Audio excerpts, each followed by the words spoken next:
کراچی کا مصروف ترین علاقہ نور ناظم آباد شہر کے سب سے تعلیمی یافتہ علاقوں میں شمار کیا جاتا ہے۔ یہ کراچی کے ڈسٹرکٹ سینٹرل میں واقع ہے۔ حکومت پاکستان نے 1950 میں ہندوستان سے آنے والے مہاجرین کو اس علاقے میں آباد کیا۔ جب کراچی ملک کا کیپٹل ہوا کرتا تھا اس وقت مہاجر سرکاری ملازمین کو نور ناظم آباد میں مکانات الاٹ کیے گئے۔ KDA کی جانب سے یہاں ہاؤسنگ اسکیم کی تعمیر کروائی گئی اور 1958 میں باقاعدہ جدید ترقی یافتہ رہائشی علاقہ بنایا گیا۔ پاکستان کے دوسرے وزیر اعظم خواجہ ناظم الدین کے نام پر اس علاقے کا نام ناظم آباد رکھا گیا تھا۔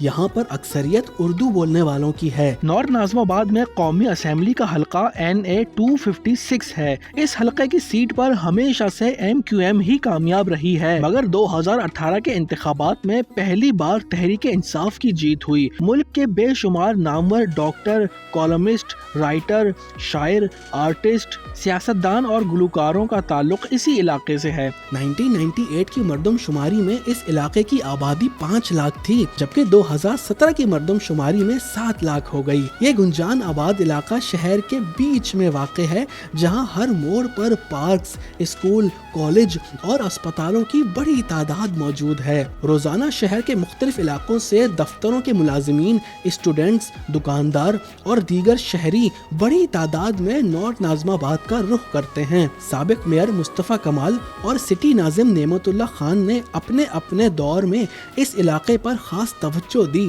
اور اسے شہر کا سب سے ڈیولپڈ علاقہ بنا دیا۔ ایک وقت تھا جب یہاں کے رہنے والوں کو اونچے طبقے کا سمجھا جاتا تھا، مگر وقت کے ساتھ ساتھ پورے شہر کی طرح یہ علاقہ بھی ٹوٹ پھوٹ اور خستہ حالی کا شکار ہو گیا۔